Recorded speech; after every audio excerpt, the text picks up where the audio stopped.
Assalamualaikum warahmatullahi wabarakatuh. Alhamdulillah kita bertemu kembali di pembelajaran IPA. Bagaimana kabarnya abang-abang yang soleh? Semoga senantiasa sehat dan dalam lindungan Allah Subhanahu wa taala. Puji syukur senantiasa kita panjatkan kehadirat Allah Subhanahu wa taala atas banyak nikmat yang sudah diberikan kepada kita. Salawat teriringkan salam semoga selalu tersampaikan kepada baginda Rasulullah sallallahu alaihi wasallam. Allahumma sholli ala sayyidina Muhammad wa ala ali sayyidina Muhammad. Semoga selawat kita sampai kepadanya, para keluarganya, sahabatnya, dan orang-orang yang senantiasa istiqomah berada di jalannya. Baik, hari ini mari kita buka pertemuan kita dengan melafazkan basmalah. Bismillahirrahmanirrahim.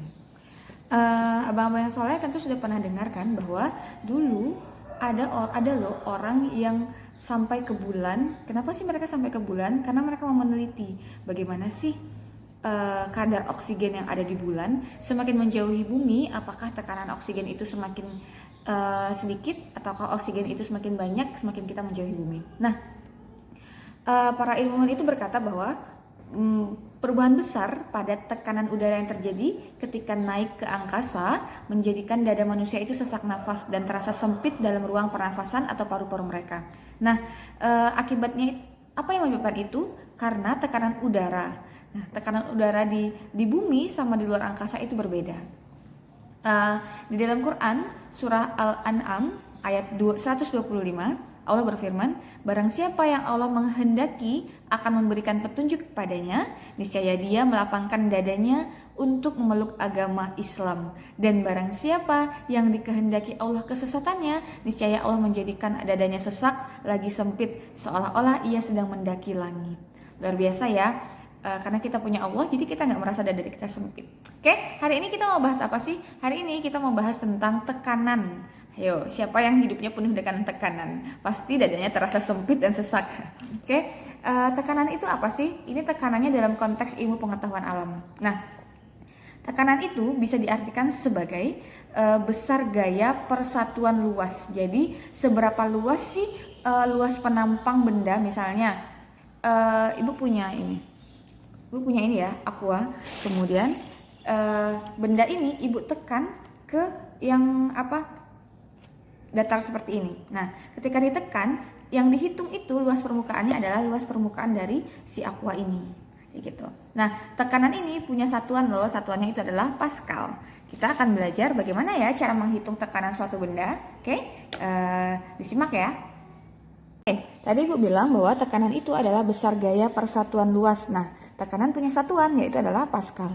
Rumusnya adalah P. P ini adalah tekanan. Kemudian F ini adalah gaya. Sedangkan A itu adalah luas permukaan. Nah, satuannya beda-beda. Kalau tekanan itu satuannya bisa Pascal atau Newton per meter persegi atau kilogram per meter sekon kuadrat.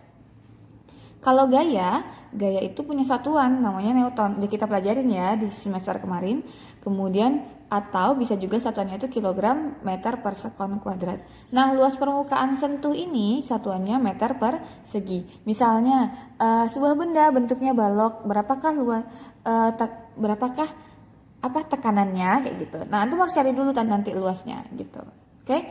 Kita Ibu mau kasih tahu misalnya kalau yang dicari F berarti ini kan P dikali A. Kalau yang dicari A berarti tinggal pindah posisi F per A. Nah, ini ya, jangan bingung.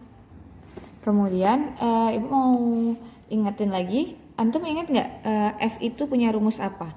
F ini kan gaya. Gaya itu bisa dicari dengan massa dikali gravitasi. Gravitasi ini kadang kalau di soal ditulis 10 ya ikutin 10. Kalau di soal ditulis 9,8 ya tulis 9,8. Terkadang di soal itu nggak dikasih tahu gayanya berapa, tapi dikasih tahu massa sama gravitasinya. Oke, kita langsung masuk ke contoh soalnya ya. Contoh soal yang pertama, sebuah benda memiliki luas permukaan 100 cm persegi.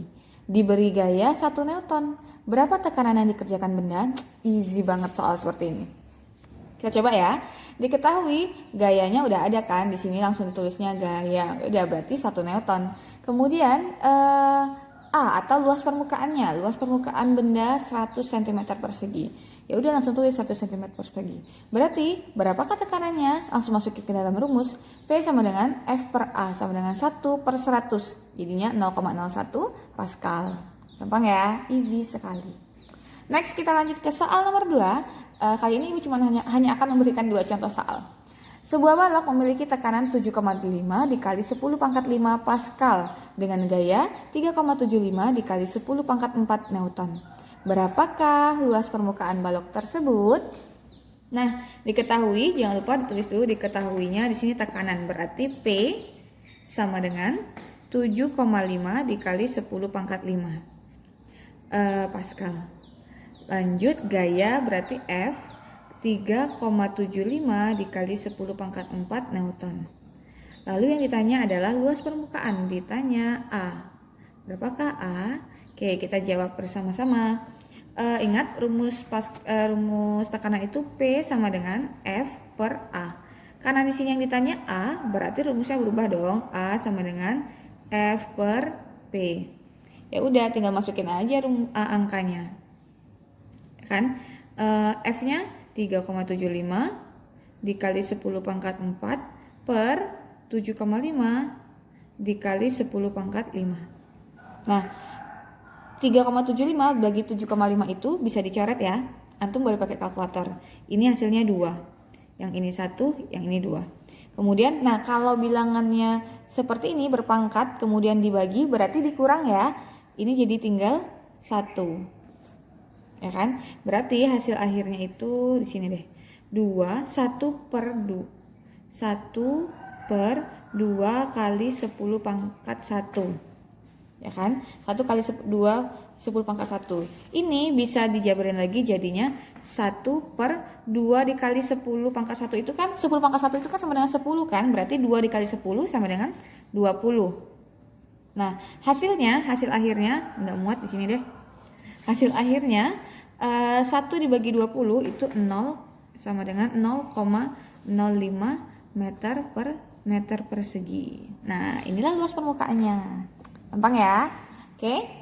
Nah, itu tadi luas permukaan pada benda padat. Afwan, Ibu lupa memberikan judulnya. Jadi itu luas permukaan pada benda padat. Nah, masih ada luas permukaan pada benda cair atau zat cair. Nanti akan dilanjutkan di video selanjutnya ya. Hari ini kita belajarnya itu dulu. Syukran sudah menyaksikan. Semoga video ini bermanfaat. Jangan lupa tetap semangat, jaga kesehatan, dan jangan lupa olahraga. Ditutup dengan hamdalah. Alhamdulillahirobbilalamin. Assalamualaikum warahmatullahi wabarakatuh. Oh iya, kita ada latihannya ya.